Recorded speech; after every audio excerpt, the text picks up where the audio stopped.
Welcome to Kingdom Motivation Force. Today, we are going deeper into a powerful and revealing subject: American gods and kings. Not the kind you read about in ancient mythology, but the systems, the powers, and the influences that shape a nation. In ancient times, nations had visible kings and gods. Today, the structure looks different, but the influence remains. For we wrestle not against flesh and blood, but against principalities, against powers, as written in Ephesians chapter 6. A king is one who rules. A god is anything that is obeyed, trusted, or placed above truth. Together, they shape culture and laws. America has created systems that function like gods, systems that people depend on, follow, and trust completely. For the love of money is the root of all evil. When something controls your decisions and shapes your identity, it becomes your god. Not all kings sit on visible thrones. Some rule through influence, policy, and systems. Power today operates through these structures. But there is a difference between earthly kingdoms and the kingdom of God. Earthly power seeks control. God's kingdom brings freedom. As Jesus said in John chapter 18, "My kingdom is not of this world. Earthly systems rise and fall, but the kingdom remains." The most powerful control is not physical, it is mental. Whoever controls what you think controls how you live. Be not conformed to this world, but be transformed by the renewing of your mind. We must see through the cultural normalization. Idolatry has not disappeared. It has transformed into an obsession with status and material success. Anything that replaces God is an idol. We are living in a time that requires spiritual awareness and discernment. Not everything that shines is truth. Nations may rise, systems may change, and powers may shift. But above all kings and systems, there is one eternal authority. The Lord reigneth. Understanding this difference is the key to your clarity, stability, and truth. We are entering a deep and powerful revelation: the repossession of Eve. This is not just about a woman in the beginning. This is about identity, purpose, deception, and restoration. The story of Eve is not just history. It is a spiritual blueprint that continues even today. So God created man in his own image. Male and female created he them. If something was created in the image of God and then lost its position, can it be restored? Eve was not created as an afterthought. She was created with intention, purpose, and divine alignment. She represents life and connection. She was designed to carry life, to nurture, and to complete the structure of creation. She is the mother of all living. The attack did not begin with force. It began with words.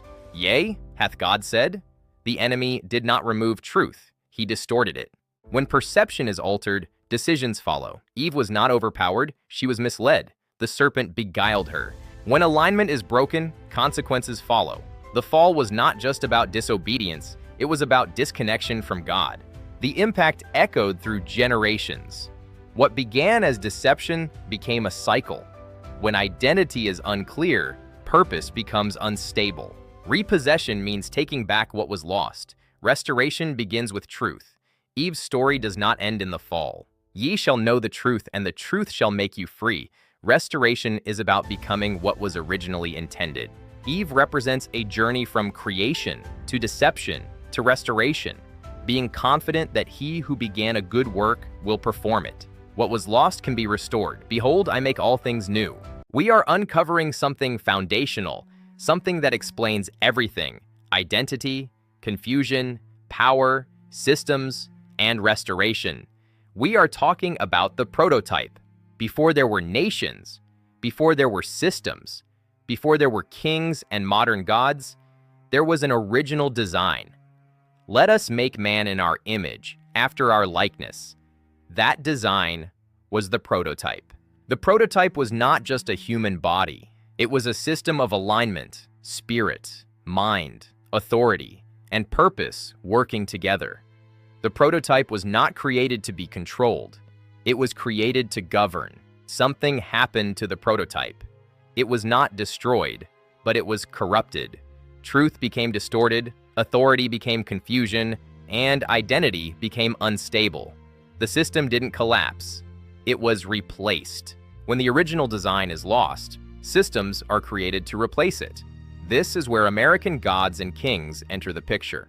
These systems promise control, but produce dependency. What was once personal became systemic.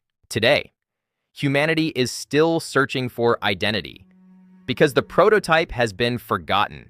Instead of returning to the original design, society keeps creating new versions. Every version without truth moves further from the prototype. Repossession means taking back what was lost, not creating something new, but restoring what was original. The prototype still exists. It has never been erased, only covered. Put on the new man. The struggle of this world is not just physical, it is a battle over design. Behold, I make all things new. The prototype was never meant to be lost. It was meant to be restored. Understanding the prototype reveals the difference between what was created and what was constructed. It is time to return to the design. This is not just about history, but about systems, power, and control. We are talking about the house of the gods, not just temples made of stone, but systems built to control humanity. Know ye not that ye are the temple of God? The real question is, who is ruling inside the house? The house of the gods is not just a place. It is a system of authority, influence, and worship. Behind every throne, there was always a spiritual influence. The house of the gods began with a conversation, "Ye shall be as gods." Humanity began building external systems to replace internal authority. Today, temples are no longer just made of stone. They are built through systems of money, power, and fame. The system teaches you to worship without realizing it. Modern kings don't wear crowns. They control systems. For we wrestle not against flesh and blood. The house of the gods is invisible, but its influence is everywhere. Identity manipulation and behavioral control. Control today is not forced. It is accepted. To leave the house of the gods, you must first recognize it. Renew your mind and return to your original identity. The house of the gods was built to replace the kingdom within you, but what was replaced can be restored. Subscribe to Kingdom Motivation Force. The kingdom of God cannot be defeated. Stay strong in the kingdom.